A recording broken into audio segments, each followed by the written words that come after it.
Welcome everybody, it's the final meta report we have before Disney Lorcana Challenge Vegas and Birmingham, which happens this weekend. I will be casting in Birmingham, so make sure you check out the stream over on Disney Lorcana Twitch channel. We're going to look at a bunch of different tournaments. We have one in London, which I, of course, streamed on my channel if you want to watch the games. You can watch my games. You can watch then the top 8 cut as well. They played it all the way out to the final, including this Mufasa deck, which was on the stream. But we're also looking at some tournaments from Belgium, a couple in Italy as well. So quite a lot of big tournaments this weekend as people get prepped for Lorcana challenges. It's going to be really, really serious. Refined lists. Shout out to Card Market who sponsor the channel. It's the best place to buy your singles online in Europe. Banzai, the second best seller. Very cool to see. We've got Jordan's Ruby and Amber deck up first, which did lose its top cut game. It was the 8th seed and it lost to the top seed, which we're going to look at in just a moment. Jordan also was on my stream the following day and had changed the deck up a bit. I suggested that they add Sven into this deck, and I think that's something that I might have convinced them on. Sven is a great card to ready Gaston and allow you to use Gaston's ability twice in a single turn. But Lumiere is in there as a bit of an odd choice, if I'm honest. I'm not really sure I'm quite seeing the value for Lumiere. I think Lumiere could be good if it's protecting something like a Diablo from brawls and things like that, but there's not really that much to protect here. It does admittedly, though, give your Mulan that one extra strength. So if you can shift in Mulan in this deck with a Lumiere down on the board, your Mulan's going to be dealing 6 damage, which is very impressive, I have to say. I would imagine that's the main reason for the Lumiere being in the mixer. I think Flynn Rider as a 2-drop is quite interesting to just give yourself a little bit more aggro, a little bit more tempo. Very high curve in this one with lots of expensive uninkables. There's 2 Medusas, 3 Medusas, 2 Tremaines. Not sure I'm seeing the value in Tremaine as much as Medusa in a deck like this, but of course surprise value can always be good. And then there's also 2 Scars, 2 Giant Sisus, which can of course shift onto this 3-cost Sisu. And then there's the Dragon. So big high roll potential off the Mufasa in this one. It's very, very likely your Mufasa is going to hit something great. Wreck-It Ralph is a really interesting card, which I think actually there's an argument to increase the count of. When you play this character, return a character card from your discard to your hand. If that card is a princess character card, gain 2 lore. Ruby Amber, a deck I'm pretty interested in trying out myself quite soon. And this list looks pretty nice. Again, I think I would be interested in a little bit of a lower curve with Sven being in there as a 4-drop. Maybe no Lumiere, but rather like a Flynn Rider. Try and get some value off Flynn Rider. Sisu when going first could be interesting, but clearly a deck which is doing quite well, so big shout out to Jordan. This is the list they lost to, which was from Owen, who is a long-time supporter of the channel and was really awesome to meet them in London at the weekend. They were the top seed going into Swiss, but they lost their semi-final. Again, you can watch all those games on the stream. This is a really interesting Amethyst Sapphire deck. Top of my list to try out. In fact, I'm probably going to be streaming a deck like this in the next couple of days before I go to Birmingham. The first thing that jumps out to me that I don't like, because I do like to be critical of these decks, is the fact that there's only 3 brooms. Just play 4 brooms, in my opinion. I love Chernobogs and brooms. I'm happy to see them in the mixer, but I think it's really hard to justify not playing that 4th broom a lot of the time. 3 libraries as well. With the brooms and the Chernobogs, of course, you've got a lot of synergy potentially with the library. Also, rush characters work quite well with the library. So the Madam and Fox being a rush character as well as Elsa. And one thing that these decks can tend to struggle with is having enough control. But Owen's covered with 3 copies of Elsa Legendary from set 1, which can of course shift for 6 onto Elsa the 5th Spirit. There's also 2 Hades as well as 2 Bells. Bell can move those damage counters. 4 Crabs as well, so lots of control options. Actually, Tipo Crab, quite an interesting little combo. Of course, you can go Tipo on 2 and then play either a goat or a rabbit on 3. But being able to go Tipo Crab makes your Tipo a little bit more threatening, honestly. A 3, so it would be a 4-2 as a challenger, which is quite tasty. Being able to take out a Daisy. Pretty nice. There's also 3 Donald Ducks in there. Of course, Donald Duck can be played on turn 4 if you go Mickey on turn 3 and gives you some ramp. It's inkable. A card I want to experiment with a little bit more myself. 2 Mufasas. I feel like 2 Mufasas might be a little bit greedy. Mufasa is a very, very powerful card when it works, but it can also cost you a lot, as I found out myself this weekend. If it gets bounced back to your hand, you lose ink and lose a lot of tempo. So I could see an argument maybe just play 1 Mufasa, maybe drop the Elsa down to 2. But I don't know. I've still not played any Amethyst Sapphire. I have to say I like the list a lot. The main thing that just jumps out to me is personally, I think always play that 4th broom. I think it's difficult to justify playing some other cards over that 4th broom. But I'm the broom's biggest fan in the world, right? So there we go. Big shout out to Owen. Really impressive performance. Sapphire Amethyst definitely a deck which is better than I gave it credit for. I think I was expecting Sapphire Emerald with the Clarabelle to be a lot more prominent, and I think that is a disastrous matchup for this deck. But Emerald Sapphire nowhere really to be seen in the metagame as it stands. Although I think that deck's got a lot of room for experimentation still, and therefore Sapphire Amethyst looking very, very good. Up next, we've got Inferns, who I played against on stream. Longtime friend of mine and very, very new to Lorcana. They managed to get top 8 in their first big tournament, so big shout out to them. Only 1 Naveen. They did say they wanted to play 2, but they actually only had 1 Naveen, and a Piglet Poo Pirate Captain snuck in there. So big shout out to Inferns on Amber Steel. There's a lot more Amber Steel decks we're going to be looking at, I'm sure, in the video. Onto the top 4, and I don't have all the lists from this tournament, unfortunately, despite being there. But we do have Chung Tak, who got into the semi-finals with Ruby Amethyst. They're on Olaf's and Minis, which is really interesting, not playing the Brooms and the Chernobyls. That's, of course, going to give you a little bit more protection against Amber Steel Songs, for example, but you're not going to have that explosive card draw potential of the Chernobyls and Brooms. Still playing the library despite no Chernobyls and Brooms, which there's only 1 copy of it, so that's fair enough. I'm not convinced I would personally bother with any copies at all, but it is almost like a mini 5th Queen's Castle, so I can certainly see the value there. Also, 1 Bee King Undisputed and 1 copy of Tremaine is quite tasty. 4 Elsa, the 5th Spirit, which is a card I like a lot, and 1 Giant Sisu for Be Prepared. Nice one. Pretty cool deck. Up next, this was not Kovu's deck, but this was the deck which got to the final Ruby Sapphire. We're not sure if this is the exact list, but it's something very, very close. Big shout out to Kovu who sent me this. It's not an item build of Ruby Sapphire, but it is still playing 3 Ice Blocks and 3 Sisu Daring Visitor, the human Sisu. We do see some people with 4 Ice Blocks, 4 of this Sisu, but this curve is pretty heavy. And Vision for the Future, a card I'm really impressed by in these decks. Cusco gives you a bit of coverage against things like Queen's Castle, which is something the deck could struggle with to deal with in the past. Only 2 Lucky Dimes.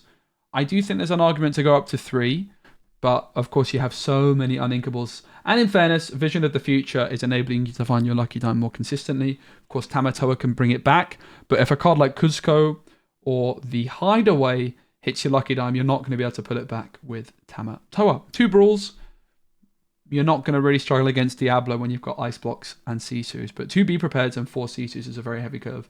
And the tournament winner, which would have surprised a lot of people, including the person that played it themselves, was Emerald Steel. I lost to them in Swiss, and they said to me, yeah, I don't think I'm going to play this deck next week. I'm probably going to play Emerald and Amber. But I'm sure they've probably changed their mind after winning the tournament. Now, disclaimer, I don't have the exact list. The good thing is they played on my stream twice, so I've gone back through the footage and I've tried to find every card they did play. Some cards they might have had, for example, that I couldn't see is like the 1-drop Clarabelle. There might have been a copy or 2 of that in there. There also might maybe have been like some more action cards, like there might be 4 copies of Bruno. There might be, for example, like And Then Along Came Zeus. But this is a very, very close estimate on the list that was played. 2 copies of Bibbidi Bobbidi Boo is very spicy. I'm not convinced, if I'm honest. But Bibbidi Bobbidi Boo, you can use it on Pete to deny your opponent from being able to sing songs again. And of course, with Ursa, the Deceiver of All, it gives you an extra song to sing. No Sudden Chills, no Prince John, so it does just give you that little bit of extra juice on Ursula. So that's pretty tasty. Clarabelle's in there, can shift onto Morph. Of course, also possible that Clarabelle could shift onto a 1 or 3-drop Clarabelle if you wish to go that route. Tinkerbell's great. Morph Tinkerbell gives you the ability to Tinkerbell Rush on 4 and clear the board very, very quickly against aggro decks. Ursula, Deceiver of All, Singing Strength and Storm is great. Diablo was an absolute menace for this deck, and it's possible you want to increase the count of actions to make that Diablo a little bit more consistent. And Chief Bogo, what a machine. I called it quite early on in the set that Chief Bogo was going to put in work. Chief Bogo is a pretty good card, and then you look at the fact that it quests for 2, and you're like, oh wait, this guy is very, very good. It's kind of the same type of card as Prince John, that you can just let it chill on the board, but then you pick your moment to quest. Okay, it doesn't have ward like Prince John, but Chief Bogo, if you play a Tinkerbell with a Chief Bogo down, 2 damage to everything at once is pretty tasty. Grab Your Swords also could be an option. Maybe a copy or 2 of Grab Your Swords. But yeah, very, very spicy deck. I did predict Emerald Steel to win Birmingham in a tweet I put out 2 weeks ago, and that tweet's aging quite well for now. But we'll have to see how it gets on.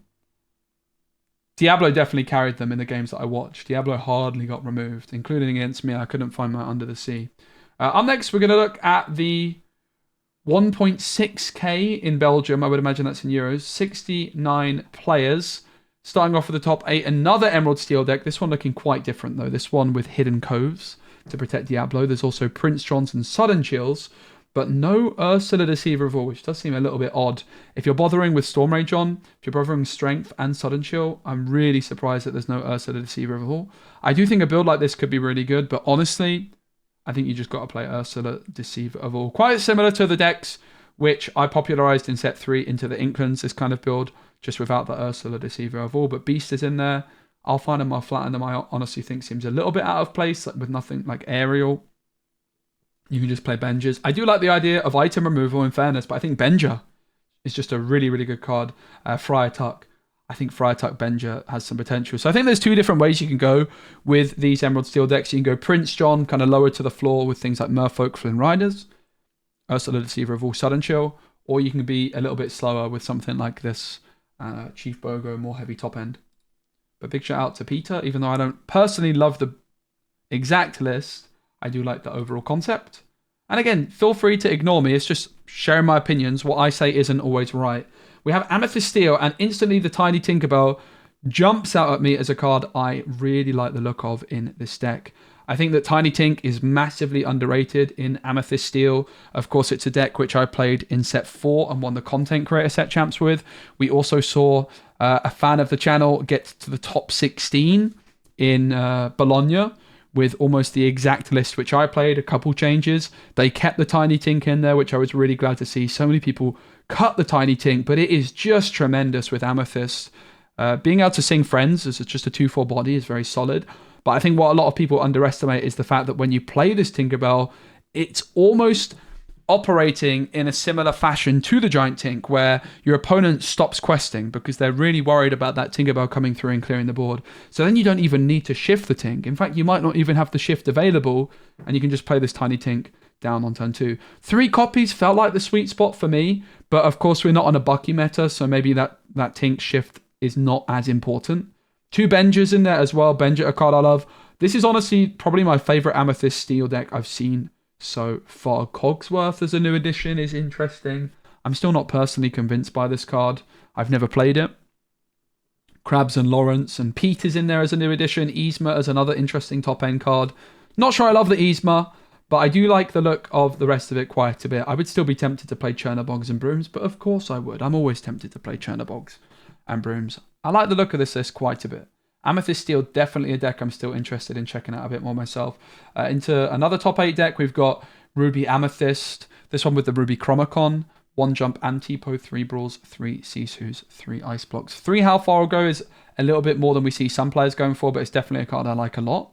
I like the look of this list quite a bit, actually. 4 Dragons is what I like to see. Nice and greedy. Another top 8 deck, this one with 1 Scar, 2 Mufasas, and a Dig a Little Deeper. I have to say 2 Mufasas I think is too many. Again, I've mentioned that already. Having played a lot of decks with 2 Mufasa this weekend myself, I feel like 1 Mufasa is a better sweet spot. Only 2 Vision. I feel like Vision is becoming more increasingly popular in these versions of Ruby Amethyst, Ruby Sapphire. Top 4 now, we have Emerald and Amethyst, a deck which has had a lot of success with some very wonky builds with like 61 cards and lots of 1 and 2 ofs. This is another one that looks a little bit like that. And only one, like there's some Chernobogs, there's 2 Banzais, there's 1 Anna, there's 1 Bibbidi. I don't know. I'm still not sold on this philosophy of just so many 1 and 2 ofs. I prefer my decks to be consistent. But Madam and Elephant's in there. It's certainly interesting.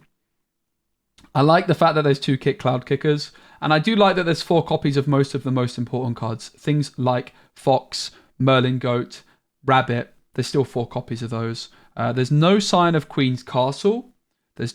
Also 3 Elsas, 3 Clarabelles, 2 Ursula Mad, Sea Witch Queen. two. It looks fine. Sure, it looks fine. Ruby Sapphire. It's not how I would play it. I've said that quite a lot about these decks. I would just much prefer a more consistent build with more 3 and 4 ofs. But maybe that's my deck building philosophy is wrong, and it's something I need to definitely experiment with more. Perhaps is playing these decks with more copies of 1, 2s, and 3s. Up next, we've got Tyrone, who is in the 3rd place position. Cheacher in Ruby Sapphire. That's not something you see so often during your turn when you put a card into your Inquire. If it's the 2nd card you put into your Inquire this turn, you may draw a card. 1 jump ahead, only 1 Tipo is quite surprising. Only 1 Sisu Daring Visitor. I have to say, I don't like the look of this one. This one's going to get absolutely rolled by Hyper Aggro, even with the Gaston. I think lots of people are quite settled on the Ice Blocks and the Sisu human for a reason. So I'm not sold on this build personally, but congratulations to Tyrone for the 3rd place finish. Into 2nd place, we've got Rob, who's playing Amber Steel Songs. Couple Cinderella Stout-Hearted in there, 3 Naveen, 4 Pete's, 3 Piglets, and 4 Daisy Duck. A pretty aggressive build. Only 2 Bare Necessities. I would be tempted to play 4 Bare Necessities, I personally think. But the winner, also on Steel Songs, with the kind of Decandio take with the Lanterns, also playing 2 copies of I'll Find 'em, I'll Flatten 'em, only 3 Pete's, 3 Cinderella Stout-Hearted, which is a little bit more greedy than we're used to seeing. But I quite like the concept when you're playing Lanterns. You should be able to get this Cinderella down more consistently. You can shift it on turn 4 with Lantern, which is pretty tasty. And yeah, I quite like the look of this build. Congratulations to Christoph for winning the event. Up next, we're going to look at a 108-player event in Italy. We're going to look at the top 8, starting with Ruby Amethyst. And Madam Mim Elephant is in the building. Hello. Only 3 brooms. Why not play the 4th broom, mate? I feel like the 4th broom is always worth it. That's just me, though, maybe. Gaston is in there times 3. That's going to help against Daisy Ducks. 3 brawls only. 3 B King Undisputed.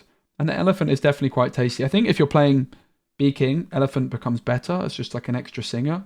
I actually quite like the look of this one a lot. 2 Tremaines as well. Again, if you're playing B Kings, I like the Tremaines. No big Sisus.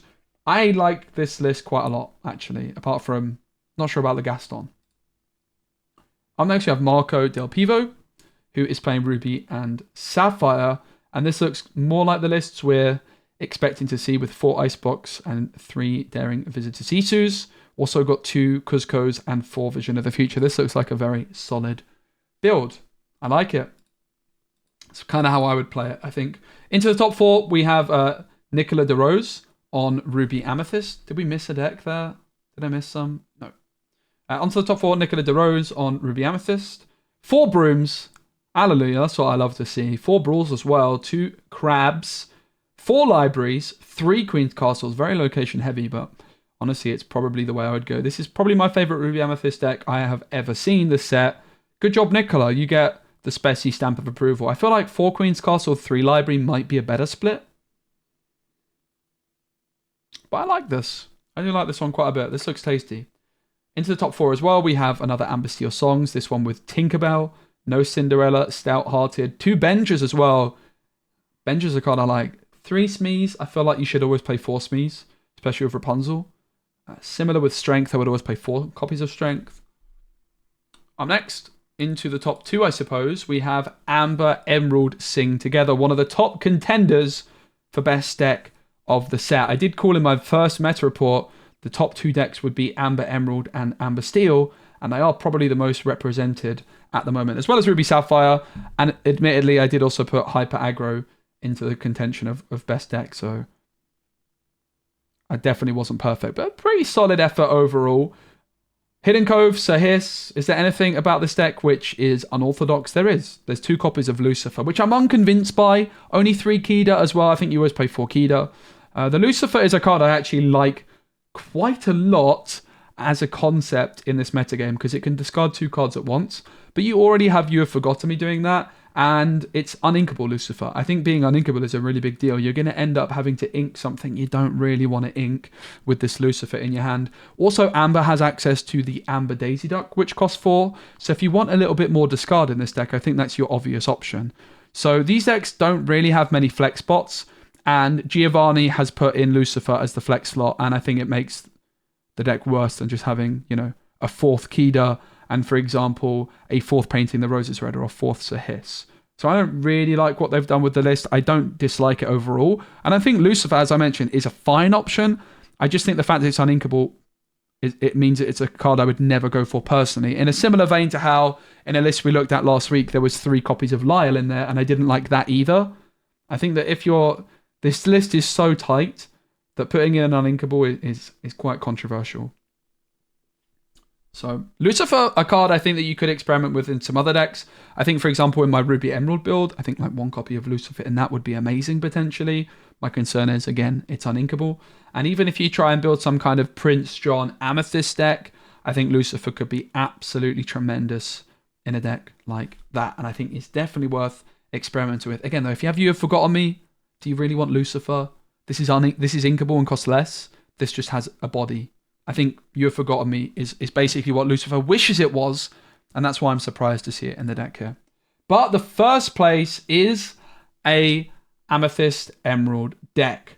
And this is an Amethyst Emerald deck I like the look of a lot more than some of the other builds I have been seeing. It has Pegasus. Pegasus is a tremendous card. Very, very underrated.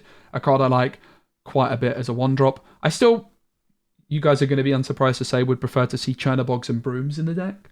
But of course I would. It's an Amethyst deck. I would always play Chernobogs and Brooms. But I just like a lot of the splits here. 3 Banzai, I think is pretty reasonable. I think for me, Banzai is probably a card I would play 4 copies of. But it is an uninkable. So I think that that's a really good reason to only play 3.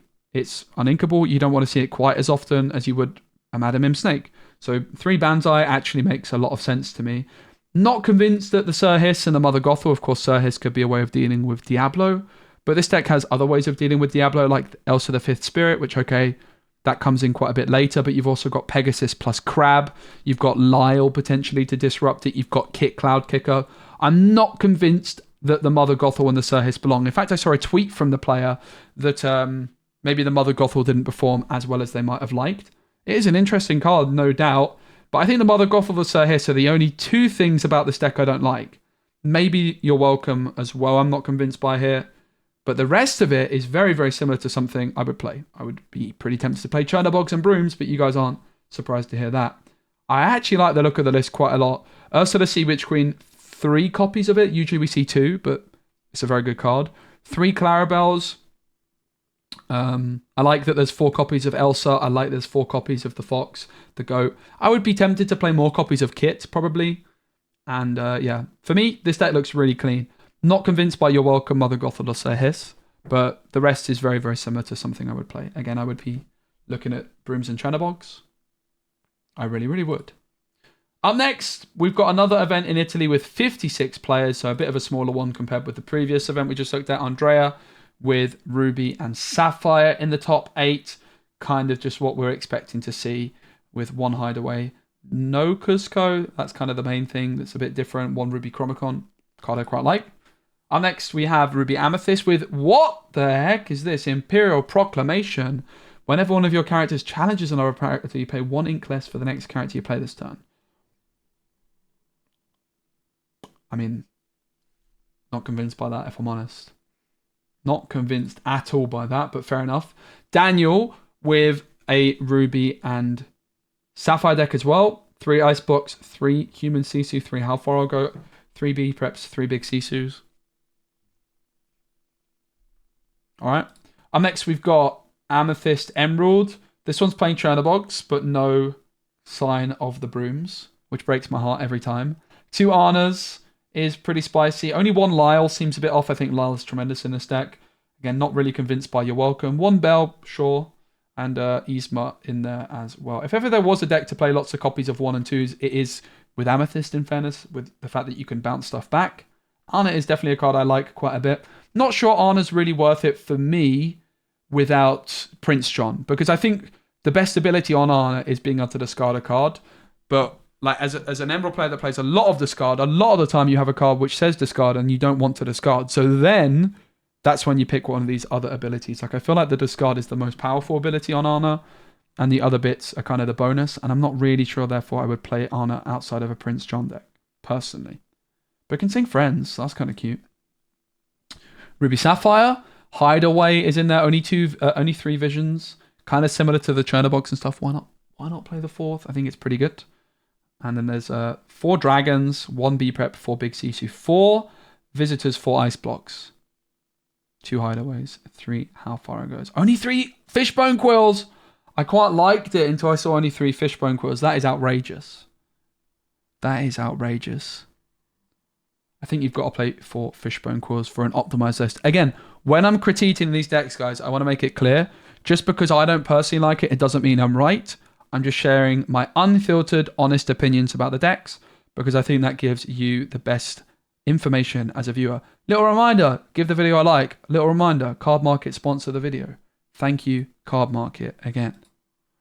All right, this one up next does have 4 visions, 3 ice blocks, 3 Sisus, 3 Sisus. I do kind of like 4 big Sisus, 4 little Sisus, 4 ice blocks as a concept. Yep. On to the top 2, the final 2 decks of the video. We've got another Amethyst Emerald deck, and I have to say I like this one quite a bit. It's got Chernobogs in there. It's got Pegasus. I'm not sure about Sir Hiss. I feel like, again, you probably have enough ways to deal with Diablo. Do you really need Sir Hiss? I think the Sir Hiss doesn't really belong here. It's not singing songs. I think it's a great card in Emerald Amber for many, many different reasons. Being able to sing Sudden Chill and being able to sing Bare Necessities with a Prince John down. Also just being a card which can sing a song and then remains on the board because it's evasive to sing Under the Sea later. I'm not sure I believe in it too much here when you've got so many other ways of dealing with Diablo. Cloud Kicker is there and ready and waiting. Again, not convinced by the Arnas. Definitely not a bad card by any stretch. But again, as I mentioned, I'm not sure I would play her outside of Prince John decks. You're welcome. Also not convinced by... but I do like the rest of the list quite a lot. 4 Lyles, fine by me. Lyle's a great card. 3 Crabs seems like a better number to me than 4. So I actually like this one a lot. Again, the Sir Hiss is the main thing that's jumping out of me that I'm surprised to see. No Banzai. I think Banzai is really, really good in these decks. Because you don't have that many uninkables, I think Banzai's great. And guess what? I would probably play Chernobogs and Brooms. But there was Chernobogs in there. The first place player, let's have a look. It looks a little bit more like the one which Elmeister's playing, which is like a 64 card build. This might have been the player actually that mentioned the Mother Gothel. Is it possible it's the same player? There's no way, right? That would be pretty impressive. No, the last one was Michelle. It looks like... Or Mikhail, sorry, probably. Michelle. I think Michelle has 2 L's. So I think it's Mikhail. Looks similar, but not exact. Also on Pegasus. Very, very spicy. Pegasus clearly putting in some serious work. Pegasus, a card I was playing a lot in Ruby Emerald, and it is a card I've dropped for now, but I really, really want to slot it back in there. It's just hard to fit when you're playing so many actions for Robin Hood. Otherwise, I would definitely be playing Pegasus in that deck. I think it's great for just early questing. When you're playing Crab as well, great option. And I have to say, actually, one downside of Pegasus in most decks is that it puts in really good work in the early game, but then it just gets cleared by like a Grab Your Sword or an Under the Sea or something like this. But when you're playing Amethyst, you can bounce it back to ink it when you think it's going to get removed. So honestly, the Pegasus looks great here. I really, really like it. 3 Queen's Castles, only 2 Elsas is maybe something I don't like. I think that Elsa's really, really good. I would like to see maybe a few more. I think the one-off Emerald Chromicon is really tasty. I think Arna as a one-off is much more reasonable as well than 2. Not convinced by the Gothels, but there's definitely worse cards to put in the deck. This list looks a lot closer to, again, what I would be playing. I like the Banzai. Not sure I'm convinced by You're Welcome, but I suppose you can use it on your own cards, right? You can sing it with Rabbit and Goat, which is quite tasty. 3 Clarabelles, 3 Big Ursulas. I like this list a lot. I like it a lot. Again, there's a lot more consistency in this. There's less like 1 and 2 ofs all over the shop. Yeah. All right, that's the video. I hope you guys enjoyed it. Give it a like if you watched this far. Let me know what deck you're planning on bringing to Birmingham. And also let me know in the comments what deck you want me to see play on stream tomorrow and on Wednesday. I've got 2 more streams before Birmingham. So let me know in the comments what decks you want me to play. Cheers.